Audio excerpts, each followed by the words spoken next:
सप्तम दिवस कथा में आए हुए सभी भक्तों का हार्दिक स्वागत, अभिनंदन। व्यासपीठ की तरफ से सबको राधे राधे, जय श्री राधे, जय श्री श्याम।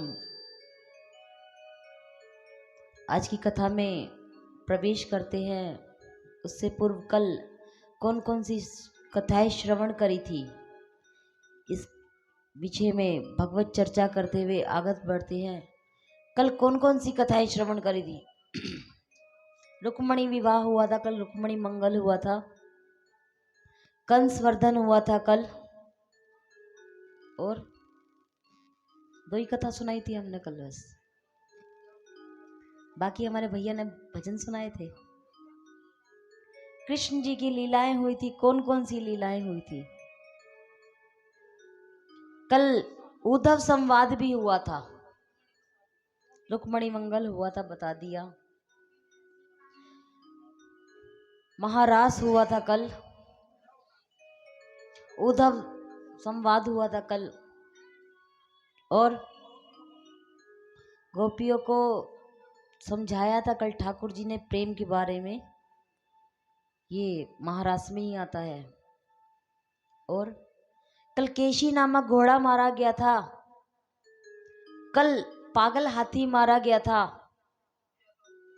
कुब्जा पे कृपा करी थी, अक्रूर जी को दर्शन दिए थे चतुर्भुजी रूपी में। गोपी उद्धव संवाद हुआ था। धोबी का वध हुआ था कल, कुब्जा पर कृपा करी थी कल। कंसवर्धन भगवान आए थे कल। जय जय श्री राधे श्याम। अच्छा, आज जब हम कथा सप्तम दिवस की श्रवण करवा देंगे तो कल आप किसको बताएंगे कि आपने आज क्या क्या कथा श्रवण करी थी? आप आपस में भगवत चर्चा करेंगे कल। जय श्री राधे, जय श्री श्याम।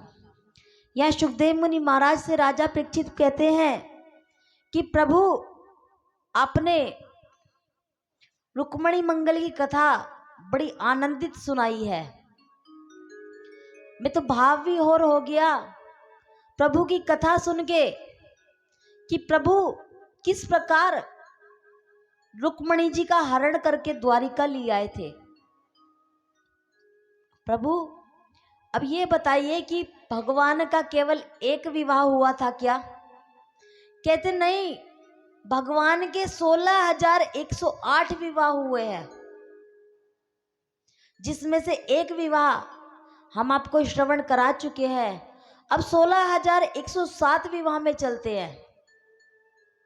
श्री ठाकुर जी महाराज बड़े आनंद में द्वारिका में विराजमान है, और यहाँ पर रुक्मणी मैया के साथ बड़े आनंद में रह रहे हैं।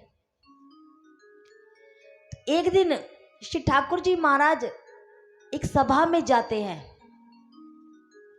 उस सभा में राजा सत्राजित आते हैं, और सत्राजित राजा ने ठाकुर जी की कृपा से सूर्य भगवान की तपस्या कर रखी थी। सूर्य भगवान ने उनको एक मणि दी थी, सोने की मणि। ये रोज सोने की जो मणि है, क्विंटलों के हिसाब से सोना देती है। मणि में से रोज सोना निकलता है।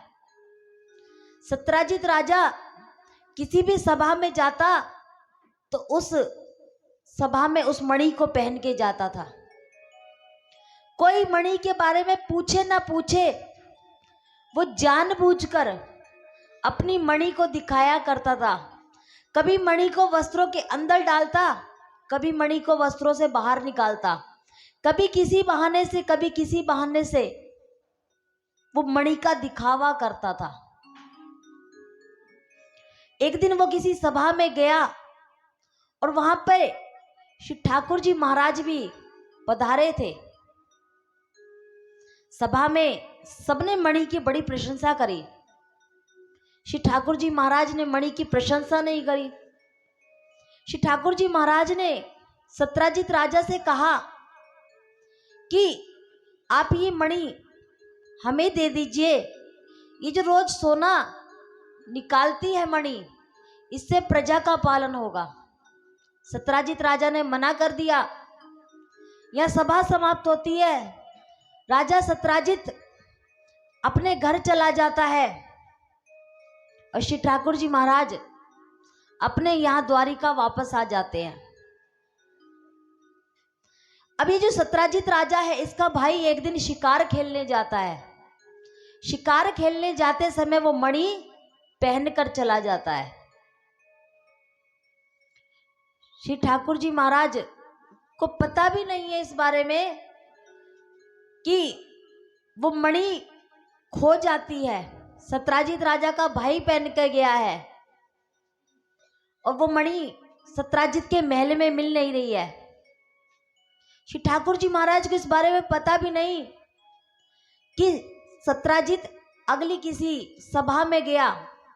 वहां जाकर उसने सभा में कहा कि आप सबको याद है, मैं सूर्य भगवान द्वारा दी गई एक मणि पहनता था, सोने की मणि। उसको द्वारिका नाथ कृष्ण ने चुरा लिया।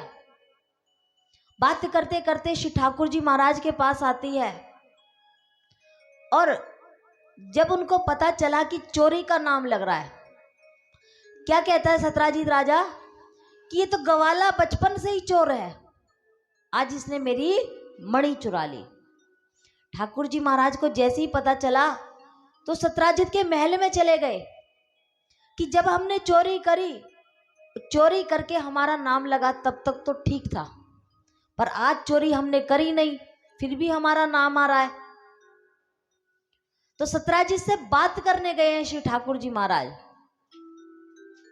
महल में सबसे पूछते हैं कि किसी ने आखिरी बारी उस मणि को कब देखा था। एक सैनिक कहता है मैंने मणि को आखिरी बारी राजा सत्राजित के भाई के पास देखा था। ठाकुर जी कहते हैं उसको बुलाओ। तो एक सैनिक ने बताया कि जब से सत्राजित का भाई गया है तब से वो वापस नहीं आया है।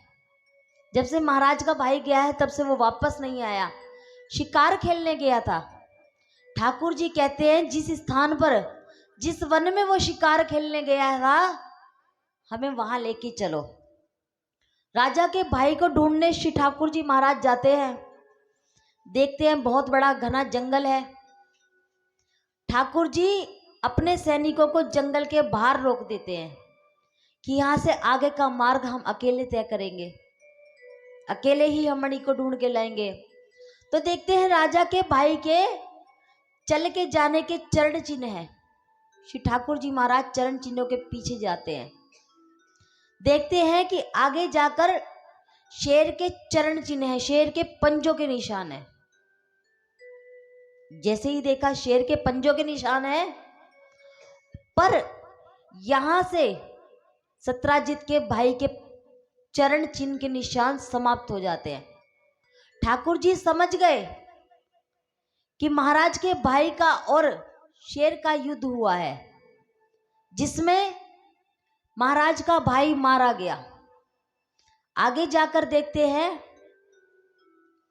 तो क्या देखते हैं वो कि जो शेर के पद चिन्ह है, शेर के पंजों के निशान है, वो अब 2 जानवरों के हो चुके हैं। दूसरे देखे ठाकुर जी ने तो समझ में आया कि ये किसी भालू के चरणों के निशान है।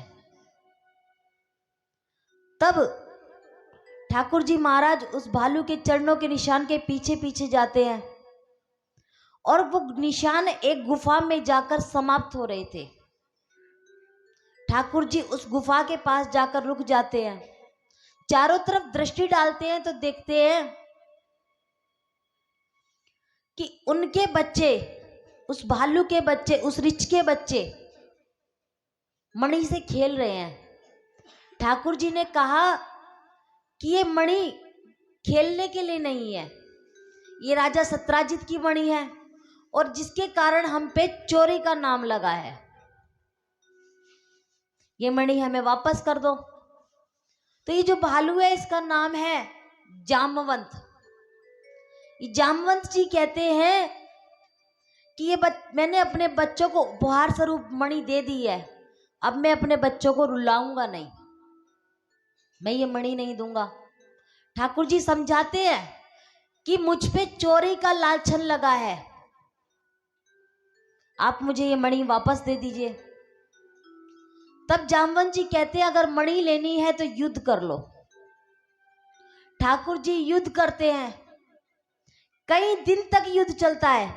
तो जामवंत जी क्या देखते हैं कि बार बार कृष्ण युद्ध में जीतने वाले हैं, पर बार बार अपने दांव पलट देते हैं। युद्ध चलते चलते 27 दिन बीत जाते हैं। तब एक समय ऐसा आता है कि जामवंत जी जब ठाकुर जी पे, श्री कृष्ण महाराज जी पे वार कर रहे थे, तो उन्हें अपने प्रभु श्री राम के दर्शन हो जाते हैं, हाथ में धनुष बाण लिए हुए। तो अब युद्ध छोड़कर वो प्रभु के चरणों में लेट जाता है और कहते हैं कि आप तो मेरे पुरुषोत्तम श्री राम भगवान है, मेरे प्रभु हैं, तो आपने ये दर्शन मुझे पहले क्यों नहीं दिए? आप मेरे साथ इतने दिन से युद्ध कर रहे हैं, आपने मेरे को अब तक ये दर्शन क्यों नहीं दिए? ठाकुर जी ने कहा जब मैं त्रेता में अवतार लेकर आया था, तब जब मैं राम जी के स्वरूप में रावण का वध कर रहा था, तब आपकी बड़ी इच्छा थी रावण को अपने हाथों से मारने की। तब मैंने आपको वचन दिया था कि द्वापर में आपका युद्ध रावण से भी बलशाली से होगा, जो रावण से भी ज्यादा बलशाली होगा उससे आपका युद्ध होगा।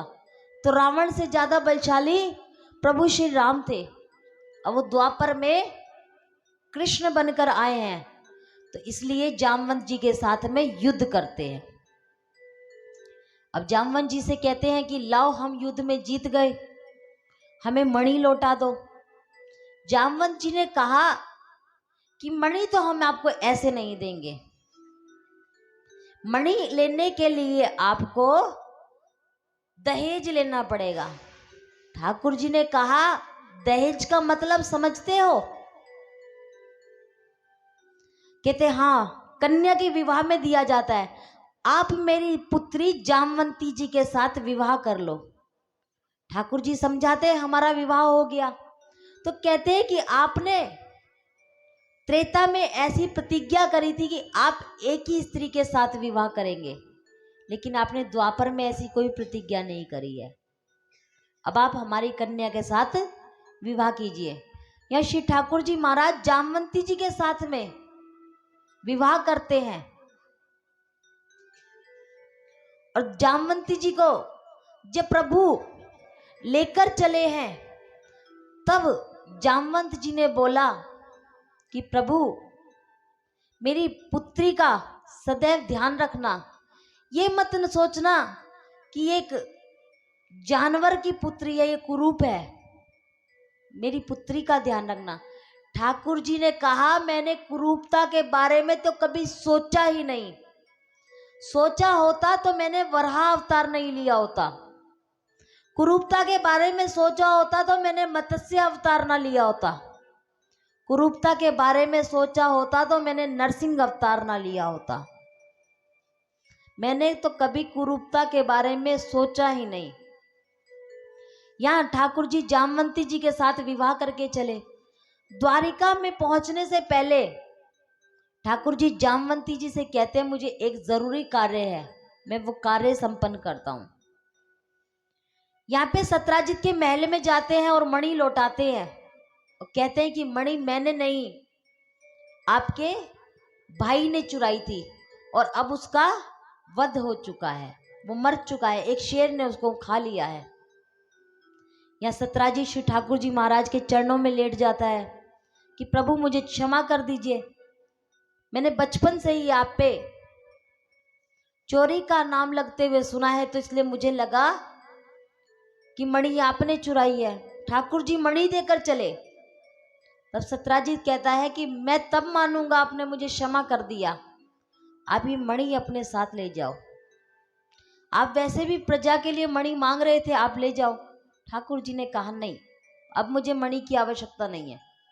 कहते हैं मणि मैं आपको दहेज में देना चाहता हूं। ठाकुर जी कहते हैं अभी अभी तो दहेज में पहले से मैं मणि लेकर आया हूं, मैंने तुम्हें भेंट करी है, तुम फिर मणि मुझे दहेज में देना चाहते हो? मैं 2 विवाह कर चुका हूं।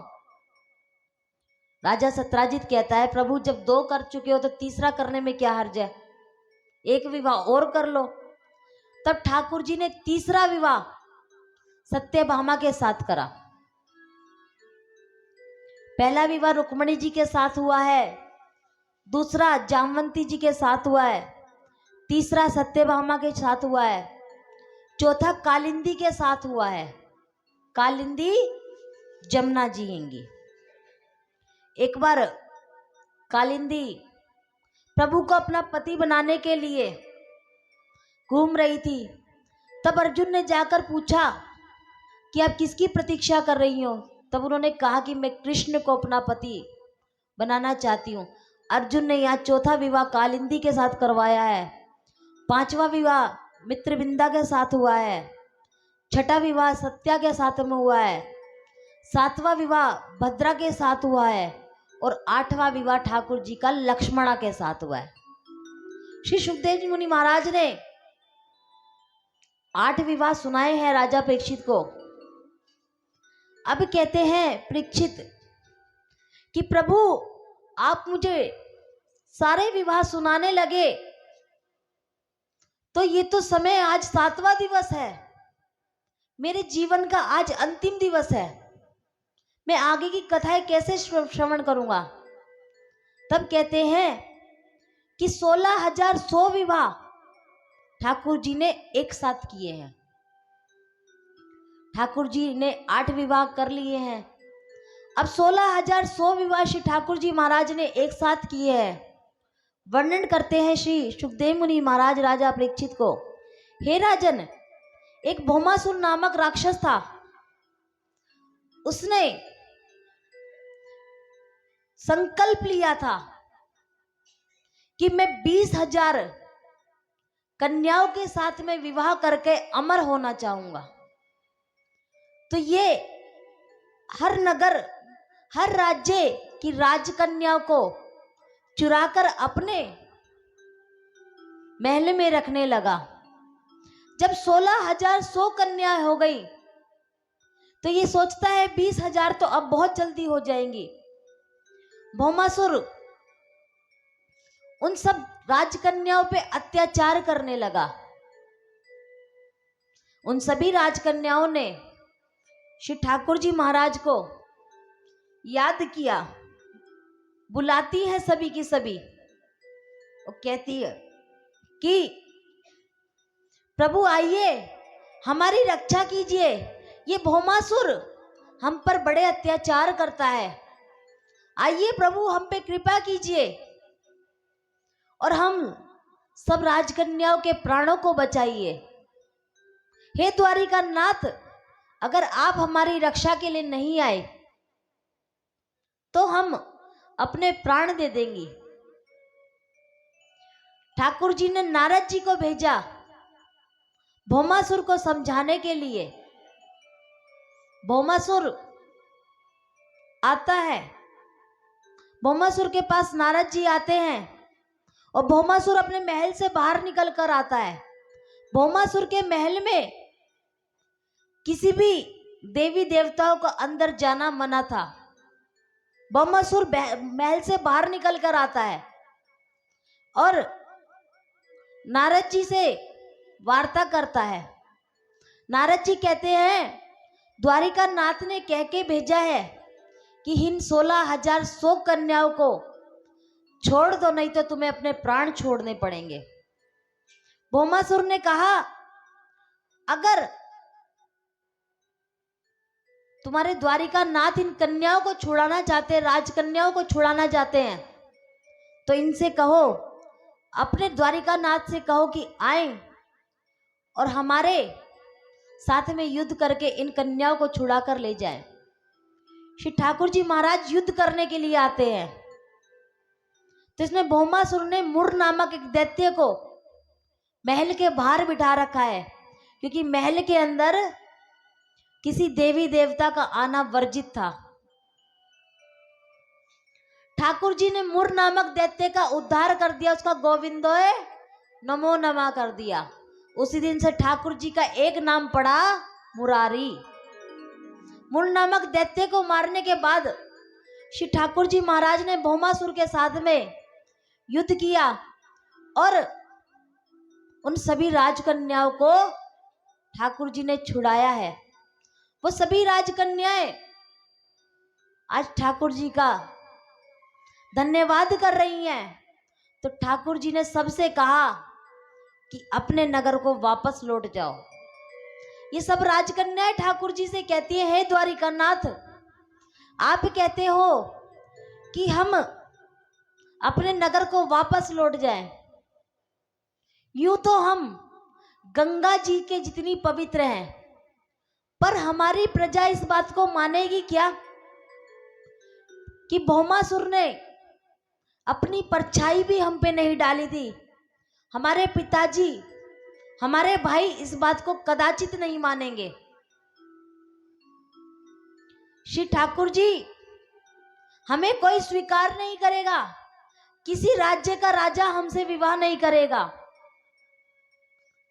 हम चाहती हैं कि आप हमें अपना लो, आप हमसे विवाह कर लो। ठाकुर जी कहते हैं कि तुम 16,100 हो और मेरी 8 पत्नियां पहले से हैं। तब वो कहती हैं कि जब आपने 8 स्त्रियों को अपनी पटरानी बनाया है, तो आप हम सबको भी अपनी शरण में ले लो, हमसे विवाह कर लो द्वारिकानाथ। नहीं तो आपने जो जीवन दान दिया है भौमासुर से हमें बचाकर, हम इस जीवन दान को आपके चरणों में समर्पित कर देंगी। आज हम अपने प्राणों की आहुति दे देंगी। तब श्री ठाकुर जी महाराज ने 16,100 कन्याओं की विनती पे उनके साथ में विवाह किया है। और ये सभी बड़ी प्रसन्न है कि आज बांके बिहारी ने हमसे विवाह किया है, आज वृंदावन वाले ने हमसे विवाह किया है। ये सब ठाकुर जी महाराज के साथ में आकर द्वारिका में आकर रहने लगी।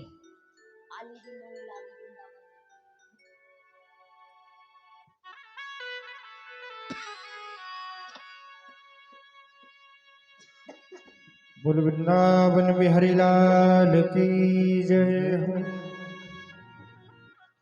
बोल वृंदावन धाम की जय हो।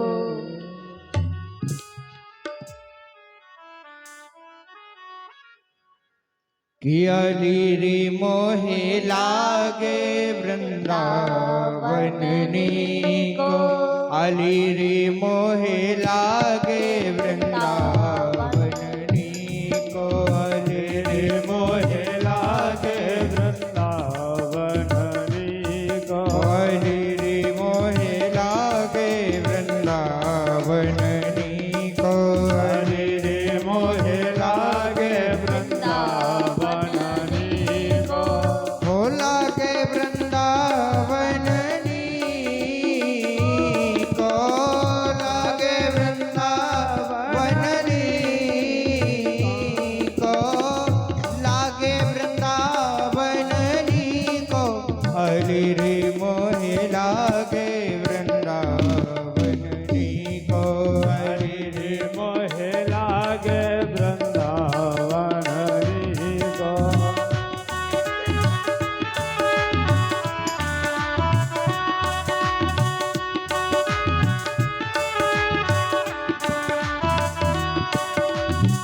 घर घर तुलसी ठाकुर सेवा, घर घर तुलसी ठाकुर सेवा, घर घर तुलसी ठाकुर सेवा, घर घर तुलसी ठाकुर सेवा।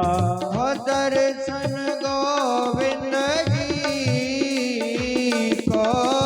दर्शन गोविंद जी को, हरि रे मोहे लागे वृंदावन को, हरि रे मोहे लागे वृंदावन को, सखी रे मोहे लागे वृंदावन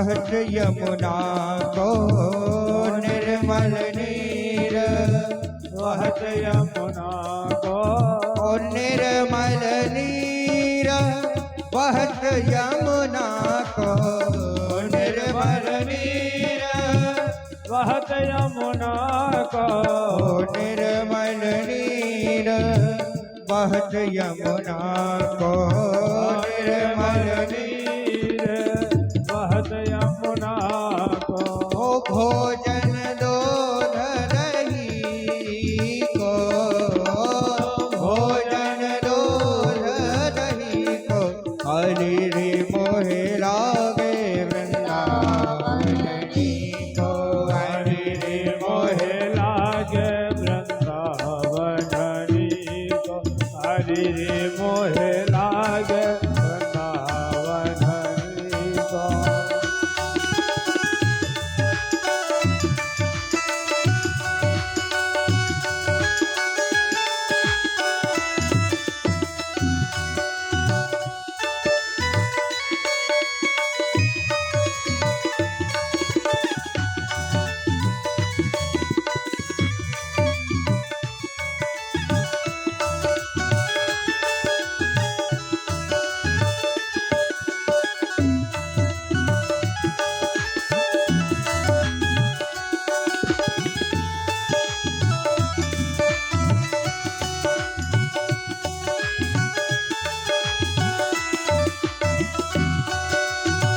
रतन सिंहासन आप विराजे, रतन सिंहासन आप विराजे, रतन सिंहासन आप विराजे, रतन सिंहासन आप विराजे, मुकुट धरे तुलसी को, मुकुट धरे तुलसी को, हरि रे मोहे लागे वृंदावन को, हरि रे मोहे लागे वृंदावन को, सखी रे मोहे लागे वृंदावन को, हरि रे मोहे लागे वृंदावन को। ओ मीरा के प्रभु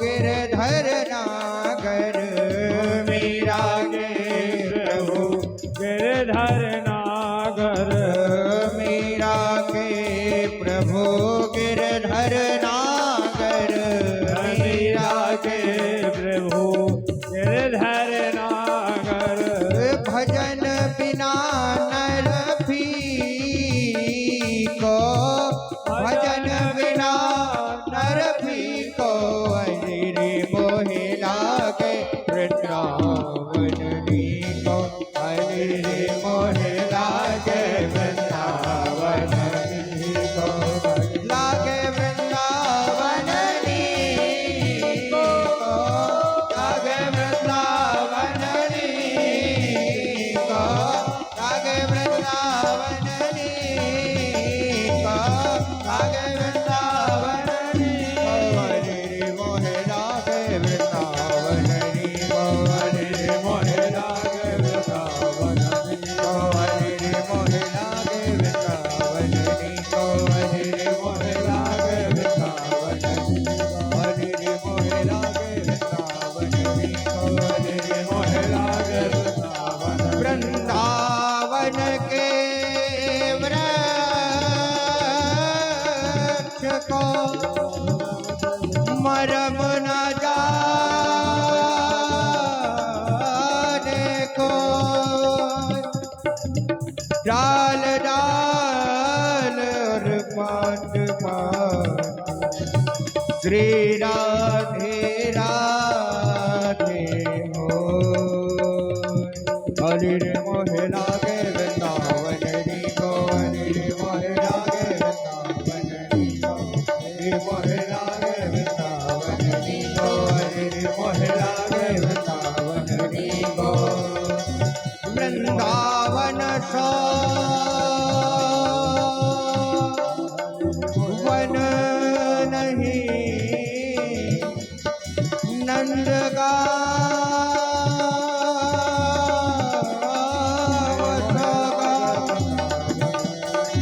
वंशी वट सोवत नहीं श्री कृष्ण नाम सोना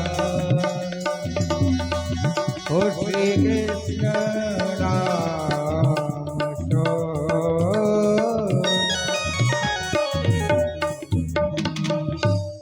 जय जय श्री राधे श्याम। परीक्षित जी ने जब सुखदेव जी के मुखारविंद से प्रभु के 16,108 विवाह का वर्णन सुना है तो पूछते हैं कि जब प्रभु की 16,108 पत्नियां हैं तो प्रभु की संतान कितनी है? तो कहते हैं हर पत्नी की 11 संतान है, 10 पुत्र और 1 पुत्री सभी पत्नियों को प्राप्त हुई। कहते हैं प्रभु हमने सुना है कि जब श्री ठाकुर जी के यहाँ पे पहला पुत्र हुआ है रुक्मणी जी की मैया गर्भ से, तब उसे शंबासुर नामक एक राक्षस उठा के ले गया था। कहते आपने बिल्कुल सही सुना है। जब रुक्मणी जी के यहाँ पे श्री राधे, जब रुक्मणी जी के यहाँ पे सबसे पहले पुत्र का जन्म हुआ है, तब उस बालक को रुक्मणी मैया ने दुग्धपान कराकर सुलाया। और जिस राजा का जितना नाम बढ़ता है, जिसकी जितनी प्रशंसा बढ़ती है, उसके उतने ही दुश्मन हो जाते हैं। तो एक शंबासुर नामक राक्षस है, ये द्वारिका नाथ से बहुत चिढ़ता है, द्वारिका नाथ को अपना दुश्मन मानता है। जैसे ही इसे पता चला कि द्वारिका नाथ को एक पुत्र की प्राप्ति हुई है, तब द्वारिका नाथ के यहाँ पे ये आकर उस बालक को गर्भगृह से चुरा कर ले गया और आकाश में उड़ा कर ले गया। जब ये बालक को लेकर आकाश में ऊंचाई में उड़ गया, तब इसने बालक को ऊपर से समुद्र में फेंक दिया। शंबासुर ने रुक्मणी के और द्वारिका नाथ के छोटे से लाला को, छोटे से बालक को समुद्र में फेंक दिया। उस समय एक मछली का मुंह खुला हुआ था, उस मछली ने बालक को ग्रहण कर लिया। कहते परीक्षित, ये जो शंबासुर है, इसने जब बालक को समुद्र में फेंक दिया और उस बालक को मछली ने ग्रहण किया, तो समय का चक्र देखो कैसा घूमा कि मछुआरे ने मछली को पकड़ा और मछली को शंबासुर के यहां पर बेच दिया। शंबासुर के यहां पे एक दासी काम करती है। ये दासी और कोई नहीं, रति है। जब सतयुग में महादेव जी ने कामदेव को मारा था, तब रति ने कहा कि मैं अपने पति के बिना कैसे रह पाऊंगी। तब महादेव जी ने कहा कि तुम्हारे पति का जन्म साक्षात कृष्ण भगवान के यहाँ पे, द्वारिका नाथ के यहाँ पे होगा। समय का चक्र वही घूमा और कहते हैं कि तुम अपने पति को पुत्र की तरह पालोगी। इसने मछुआरे ने मछली को शंबासुर के यहां बेच दिया। जो रति शंबासुर के यहां दासी का कार्य करती है, इसने मछली बनाने के लिए मछली का जैसे ही पेट फाड़ा तो उसमें से द्वारिका नाथ का पुत्र अर्थात पिछले जन्म का जो कामदेव उसका पति था वो निकला। जैसे ही मछली का पेट फाड़ा तो रति को सारी बात याद आ गई। रति ने कामदेव स्वरूप द्वारिका नाथ के पुत्र को पालना प्रारंभ किया। जब ये बालक थोड़ा बड़ा होता गया तब ये अपनी छवि पे हर किसी को मोहित करता गया, आकर्षित करता गया। रति से प्रेम करने लगी और एक दिन रति ने कहा मैं तुमसे विवाह करना चाहती हूं। तब कामदेव ने कहा, नाम पड़ा है प्रद्युम्न। प्रद्युम्न ने कहा कि आप तो मुझे माता के जैसा पालती हैं, तो मुझसे विवाह कैसे कर सकती है। तब सारी बात बताई कि आप पिछले जन्म में मेरे पति थे और आपको ऐसे ऐसे महादेव जी ने मृत्यु का दंड दिया था। सारी बात याद दिलवाई कामदेव को, प्रद्युम्न को सब बात याद आ गई और कहा कि आपको आपके पिता के घर से, माता के घर से यही शंबासुर चुरा कर लाया था। तो जैसे ही सुना क्रोध में आ गया। यह प्रद्युम्न ने शंबासुर का वध कर दिया और रति से विवाह करने के पश्चात द्वारिका लेकर गए हैं। प्रद्युम्न दिखने में बिल्कुल ठाकुर जी जैसा दिखता है, बिल्कुल वही नैन, वही मस्तक, सब कुछ वैसा का वैसा कि एक बारी कोई प्रद्युम्न को देख ले तो सोचेगा द्वारिका नाथ जा रहे हैं। रति के साथ में आज श्री ठाकुर जी महाराज के यहाँ पे पहुंचे हैं प्रद्युम्न। प्रद्युम्न को देखकर द्वारिकापुरी की सभी स्त्रियों ने सोचा कि साक्षात कृष्ण चलकर आ रहे हैं। ऐसे चपल नयन है प्रद्युम्न के, चपल